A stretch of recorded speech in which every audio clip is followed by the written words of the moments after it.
Bona tarda. Avui farem un monogràfic, tot el programa, sobre l'11è campió mundial, l'únic i irrepetible Bobby Fischer. Hem lligat anècdotes, vídeos de YouTube, documentació de llibres, fotos, etc., i esperem que surti bé perquè el personatge s'ho val. Crec que en els escacs hi ha un abans i un després d'en Bobby Fischer. El maig de 1972 va ser tan mediàtic que la premsa, ràdios, televisions se'n parlava cada 2 per 3. Independentment del moment polític, econòmic, social, etc., en què el món estava submergit en aquells moments, el personatge en si donava molt de joc.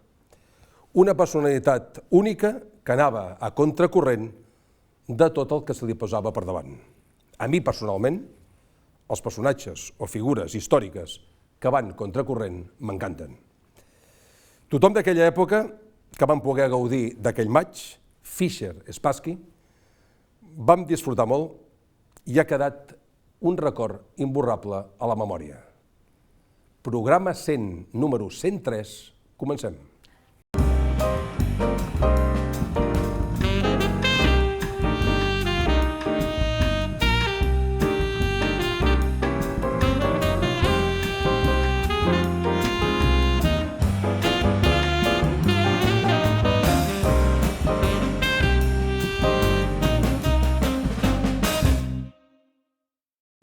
Bueno, tant parlar del Bobby Fischer, ja estem aquí. Farem 5 grups, 5 apartats, perquè clar, és molt llarg i com ho estructurem això. Parlem de la seva vida, les primeres partides, el gran maig de 1972, el segon maig a Iugoslàvia 20 anys després, en 1992, i el seu decliu i la seva mort. La vida. Aviam, Fischer va néixer a Chicago el dia 9 de març de 1943, va créixer sense pare. Quan tenia 2 anys, Gerard, era d'origen alemany, va deixar la seva mare i mai el va conèixer. La seva mare, la Regina, va créixer a Sant Lluís i l'any 1931, quan tenia 19 anys, va fer un viatge a Berlín per veure el seu germà i continuar allà formant-se a la seva educació personal. Allà a Berlín coneix el Gerard Fischer. Era biofísic, estaven estudiant els dos a la mateixa carrera, a la mateixa universitat, i l'any 1933, tots dos, com que ja hi havia temes de guerres pel mig, van viatjar a Moscou, on es van casar, i l'any 1938 va néixer la seva filla, Johann. Des de l'any 1939, la parella se separa, o sigui, viuen separats, un estava a un cantó i els altres. I aquí ve una pregunta que potser hagués canviat el món, perquè no es diria Fischer. Si el seu pare va ser el Gerard, quan va tindre aquesta concepció? Si Bobby Fischer va néixer el 1943 i la parella estava separada. Segons l'FBI, investigacions que hi ha perquè el seguien, perquè entre que anar als Estats Units, Rússia, Alemanya, amb aquestes dates, diuen que el pare de Bobby Fischer hagués pogut ser un emigrant hongarès anomenat Paul Felix Nemenyi, qui va arribar als Estats Units en 1939 i per dates i això es quadrava. Aquí això no s'ha parlat molt i continuem dient-li Bobby Fischer, no el possible pare que tenia.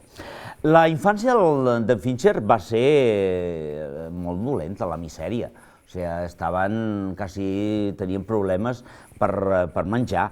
Se'n van anar a Califòrnia i després van anar a una petita ciutat al desert d'Arizona, anomenada Mobile. El 1949 se'n van a Brooklyn, un barri molt populós de Nova York, i aquí comença els escacs a entrar a la vida d'en Fischer. Hi ha 3 factors que jo crec que el Fischer ha arribat aquí gràcies a aquests 3 factors que us vaig a dir ara. El primer, quan estaven a Brooklyn, la seva germana, la Johann, sempre anava a comprar a una botiga i un dia l'amo d'allà diu, mira, la Johann tenia 11 anys i li regala un joc d'escacs. Arriba a casa contenta, això és el que diuen, amb aquest joc. Miren el joc, comencen a jugar i li ensenya amb Fischer, que tenia 6 anys. Bueno, comença a mirar això i al poc temps el Fischer, el nen, comença a guanyar la seva germana. Clar, diu, ostres, què passa així? Què hagués passat, la meva primera pregunta, què hagués passat si aquest botiguer no li regala aquest joc d'escacs a la seva germana? Primera pregunta. Segona, cosetes aquestes dels astros que van ajudar que aquest jugador hagués arribat on va arribar. Fischer li va entusiasmar aquest joc i començava a jugar sol. Bueno, aquí, pum, pum, pum, pum, pum. La seva mare, clar, diu, aviam què li passa al meu fill. I va anar a parlar amb un psicòleg. Li va explicar què passava, que solament jugava amb això, sol jugava, i li va dir, què tinc que fer? Continuo que jugui o faig alguna cosa perquè el treguin? I el psicòleg li va dir, no, que el seu fill faci el que ell vulgui fer, doni-li llibertat i que continuï. Segona pregunta meva, què hagués passat si aquest psicòleg li diu a la seva mare, escolti'm, tregui-li aquest joc, faci una altra cosa i que s'olvidi? Tercera coseta que va passar. Com que el psiquiatre li va dir que el deixessin llibertat i que la seva mare diu, esclar, el meu fill sempre està jugant sol, poso un anunci a la premsa, un professor i alguna persona que pugui jugar amb el meu fill, que no jugui sol. Vale. Doncs aquest anunci el va llegir un senyor que es diu Hermann Helms, i era un dels homes forts dels escacs americans d'aquella època.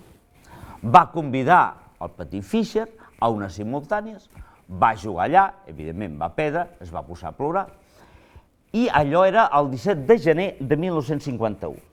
Casualitats de la vida o no casualitats, allà hi havia el president d'un important club d'escacs americà, de Brooklyn, es deia Carmine Nigro, és igual, el nom passa a la història, ja no es coneix, i el va acceptar al seu club. Tercera meva pregunta, què hagués passat si aquell anunci que posa la seva mare a la premsa no el llegeix aquesta persona, no l'invita a fer aquestes simultànies, si a les simultànies no està aquest president d'aquest club que l'invita allà? Què hagués passat? Jo crec que això estava predestinat a que Bobby Fischer arribessi a on va arribar. Esmentar que durant la seva etapa escolar, una de les seves companyes de classe va ser Barbra Streisand. La mateixa, al igual que ella, es convertiria després en una persona famosa a nivell mundial. Va confessar a Barbra Streisand que tenia amb ell un enamorament d'adolescència. Deia que el Bobby era un inadaptat dins de l'aula. Sembla ser que esmorzaven junts tots els dies i ella recordava, quan li feien alguna entrevista, les carcajades que feia quan el Bobby llegia revistes de còmics. No obstant, va dir després, més endavant, que era un tio que era molt peculiar, però era molt sexy. Passem al punt 2, les primeres partides.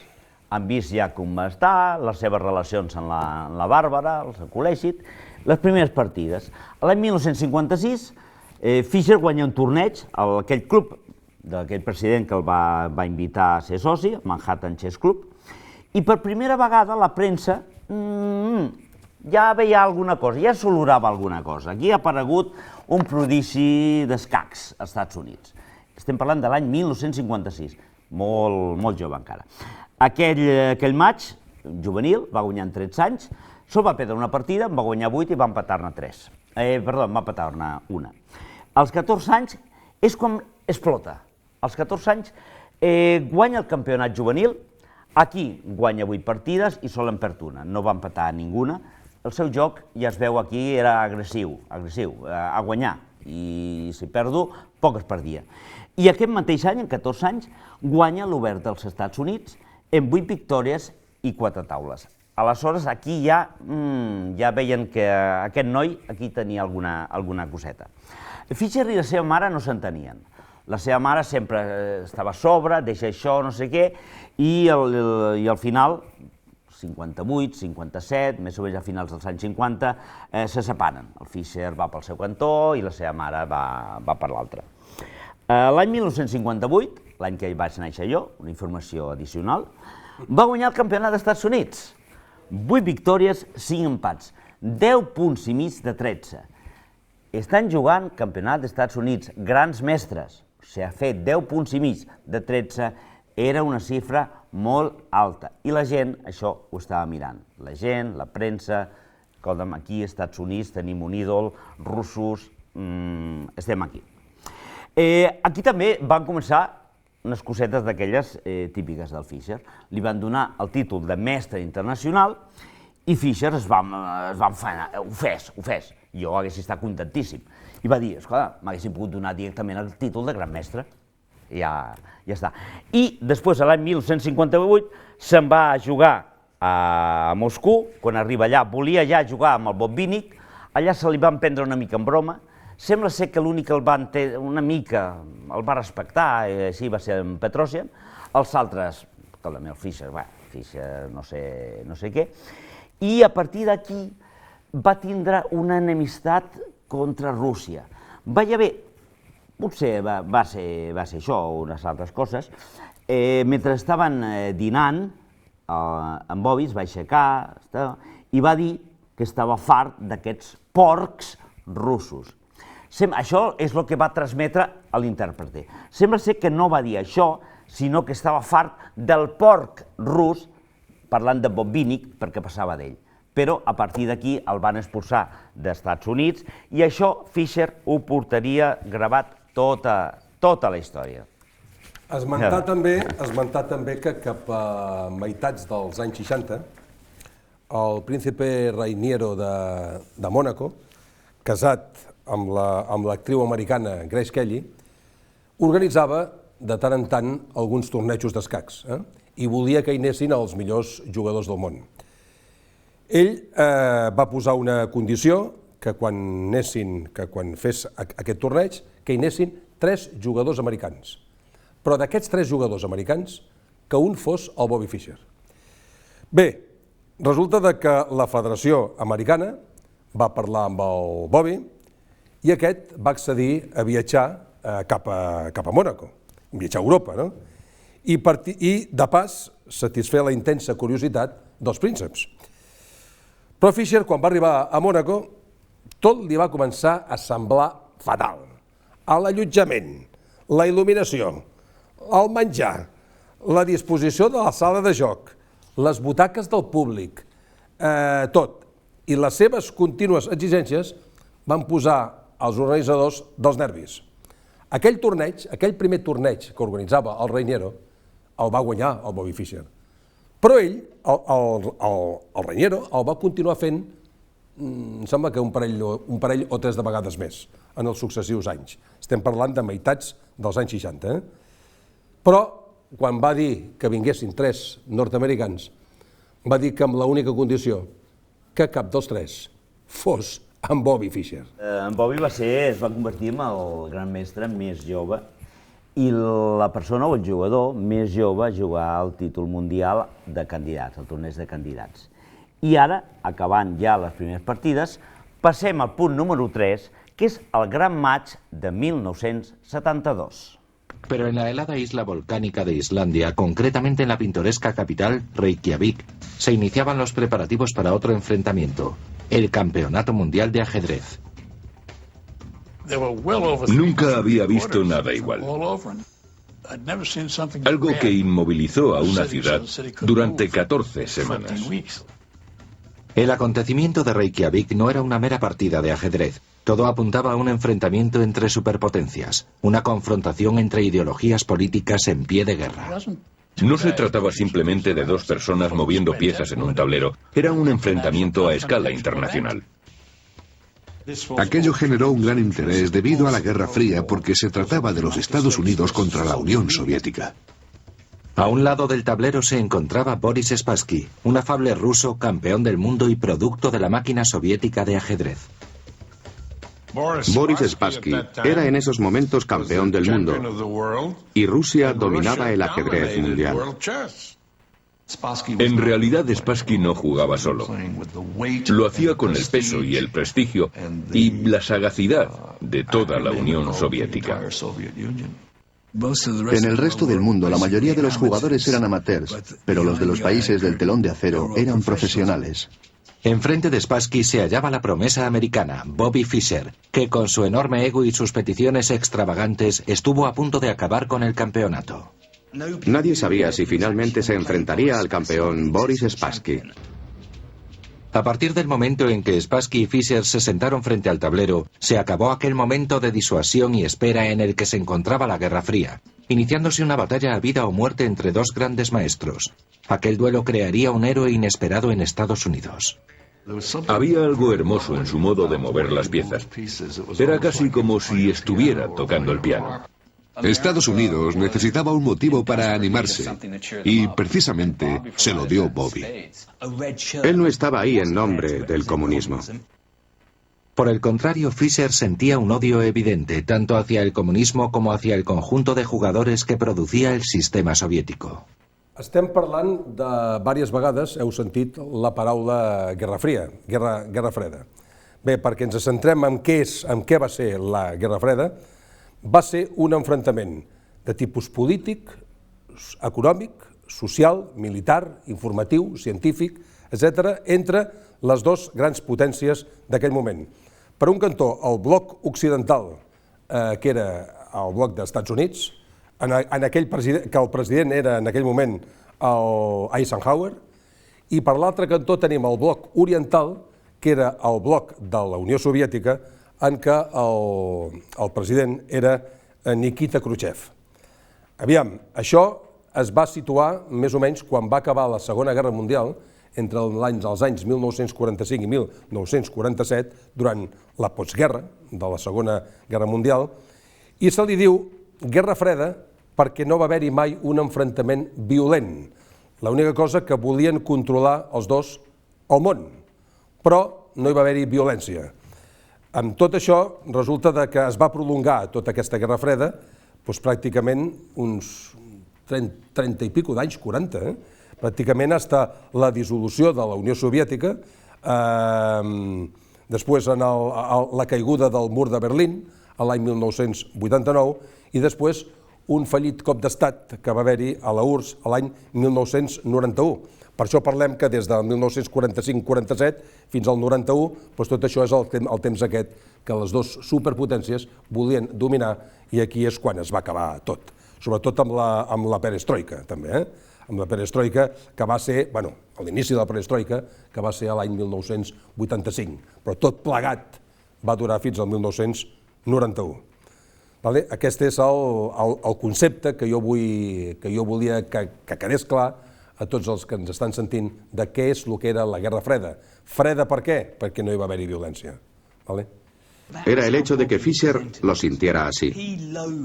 Él odiaba intensamente a la Unión Soviética, como detestaba también el comunismo. Creía que durante años los soviéticos habían intentado privarle de algo que le pertenecía, el título mundial de ajedrez. Así que iba a Reykjavik dispuesto a darles una lección. Boris Spassky no entendía de dónde venía Fischer. Sentía un enorme respeto y aprecio por él, pero no comprendía el hecho de que fuese a Reykjavik dispuesto a declararle la guerra ajedrecística. Sin embargo, las reticencias de Fischer a presentarse en el torneo pronto eclipsaron su deseo de politizar el campeonato. Momentos antes de que su vuelo para Reykjavik despegase, Fischer abandonó el aeropuerto mientras formalizaba exigencias económicas ante la Federación Internacional de Ajedrez. A Bobby no le convencía en absoluto el premio en metálico. Le parecía que era insuficiente y que esto desprestigiaba el título de campeón mundial. Bobby Fischer no estaba dispuesto a jugar por tan solo 6.000 euros, motivo por el que hizo todo lo posible para aumentar esa cifra. Pero aun cuando la Federación Internacional aumentó el premio hasta los casi 100.000 euros, Fischer seguía sin aparecer. Él mantenía que su no asistencia no se debía a causas económicas.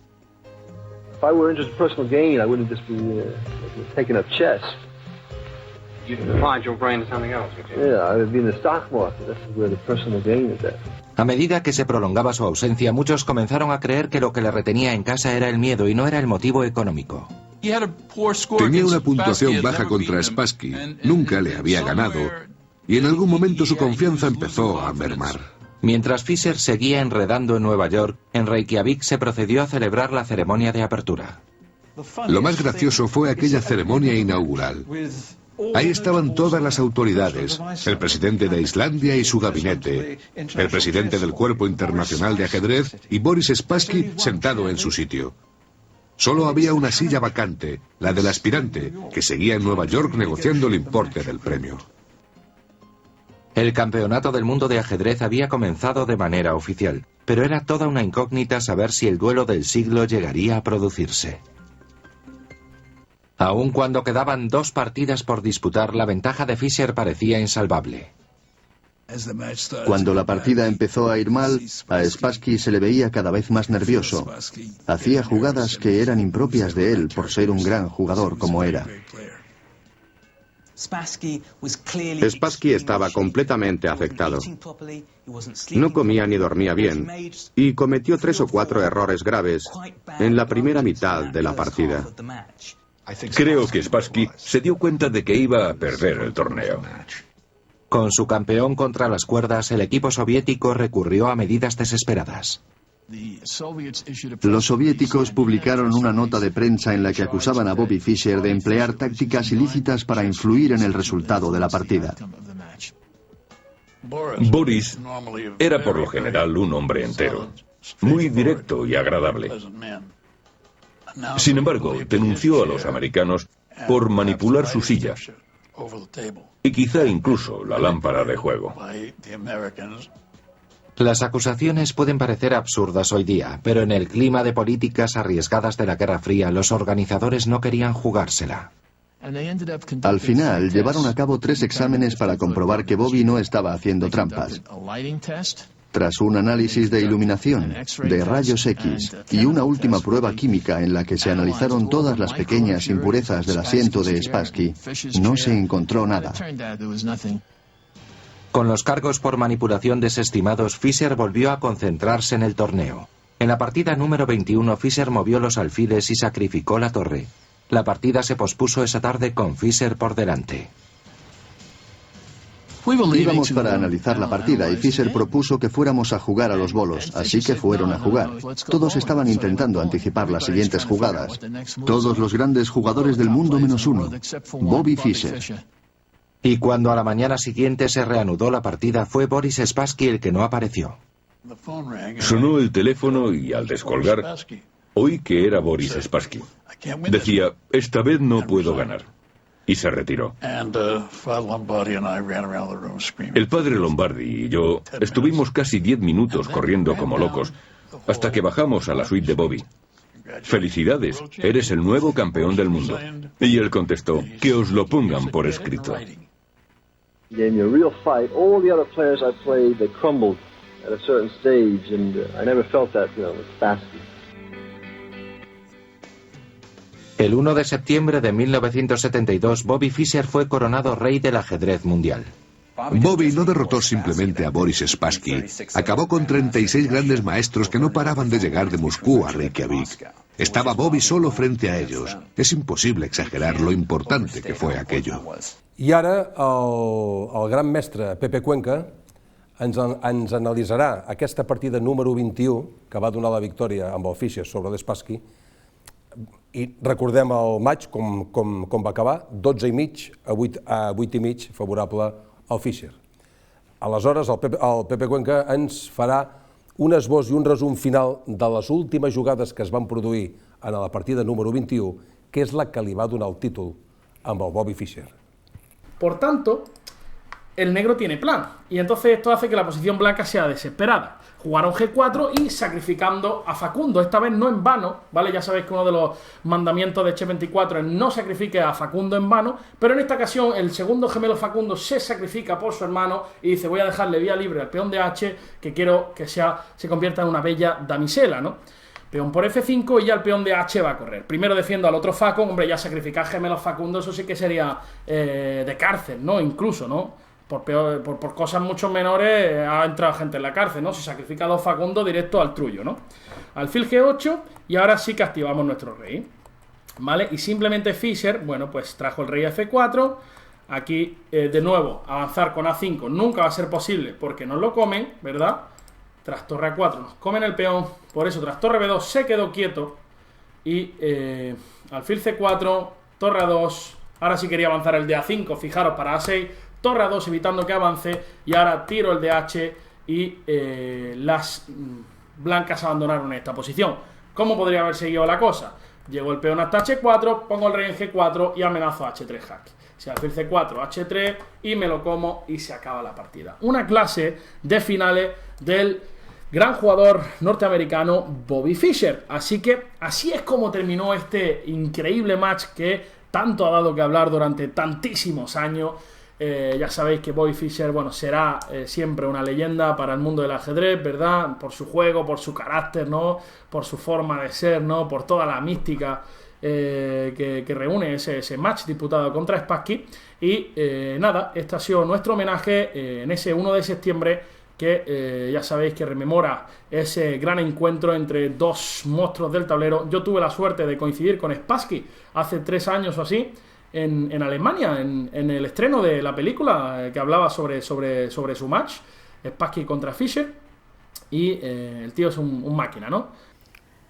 Amb el seu peculiar humor, heu vist i escoltat el gran mestre Pepe Cuenca, explicant el final d'aquesta 21a partida, que va ser bastant interessant. Parlem ara del punt número 4, dels que teníem a l'enconçament, que és el segon match. 72, 20 anys després, tothom ja creia que Fischer estava enterrat amb l'olvid, va desaparèixer, ningú sabia on estava, i a l'estiu de l'any 1992, justament a les Olimpiades de Barcelona, esclata una bomba. Diu que Fischer i Spassky havien signat un contracte a Iugoslàvia. Aquí recordeu que Iugoslàvia tenia problemes amb la comunitat mundial, guerres, Estats Units prohibia un embargo, com els que hi ha actualment ara amb Iran, Iraq i aquests països així, doncs Iugoslàvia estava dintre d'aquest tema, i van dir que jugarien en 2 llocs, un a Montenegro i l'altre a Belgrad. 11 partides a Montenegro i les 19, o les que siguessin, que van ser 19, a Belgrad. Hi havia una bolsa molt important, que l'anterior programa que vam parlar de l'Spassky, la vaig comentar, $5 milions. Si recordeu, ara s'ha jugat el match Caruana-Carlsen, la bolsa era d'1 milió, des de l'any 92, 18, 26 anys, 5 milions, avui un, era una bolsa molt important, i es van posar d'acord per jugar. Fischer, com sempre volia algunes coses, va voler dir que aquest encontre es diguessi el match de revanxa del campió mundial. I així es va dir. Les primeres partides es van jugar a una població que es diu Stefan, 11 partides, i aquí va guanyar en Fischer per 5-2. Per contracte, els restants tenien que anar a Belgrado, i allà va continuar les partides, poques taules, moltes guanyades, perdudes. El nivell dels dos ja no era el que tenien l'any 72, però van fer així, i al final va guanyar Fischer per 10 victòries contra 5. I ara passem ja, per acabar ja aquest programa dedicat a Fischer, al seu declive i la seva mort.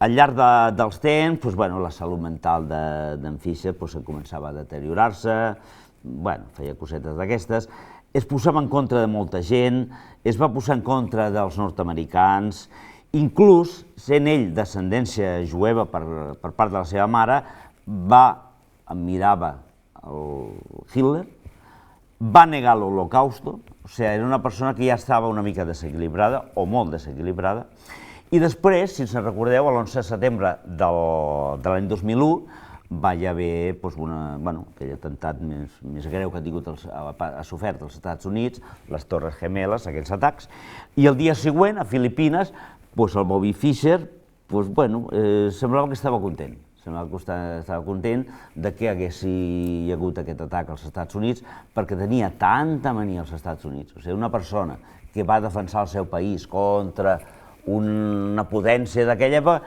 va acabar anant en contra del seu país. i va morir a juliol. Bueno, després el van detindre a Tòquio, el seu passaport ja no anava, bueno, va tindre moltes coses, el van tancar a la presó, i Islàndia li va concedir la ciutadania i li va donar un passaport. Gràcies a aquest passaport va poder sortir a la presó de Tòquio, se'n va anar a viure ja a Islàndia, i 3 anys més tard, el 18 de gener del 2008, quan feia 64 anys, 64 caselles, d'això, va morir a causa d'una malaltia renal i va ser enterrat a la població islandesa de Selfoss. I ara veureu un vídeo que hem fet aquí a l'Escola d'Escacs de Barcelona d'unes imatges cronològiques d'en Bobby Fischer fins a la seva mort. Veureu a les últimes imatges el seu deteriorament brutal en comparació amb les imatges d'anys enrere. I aquí ve el nostre homenatge que des d'aquí al 8x8 hem volgut fer a la persona, al personatge, al jugador, al gran mestre americà, Bobby Fischer. I amb això ens despedim fins la setmana que ve. Que vagi bé, bona setmana i adéu-siau.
shade.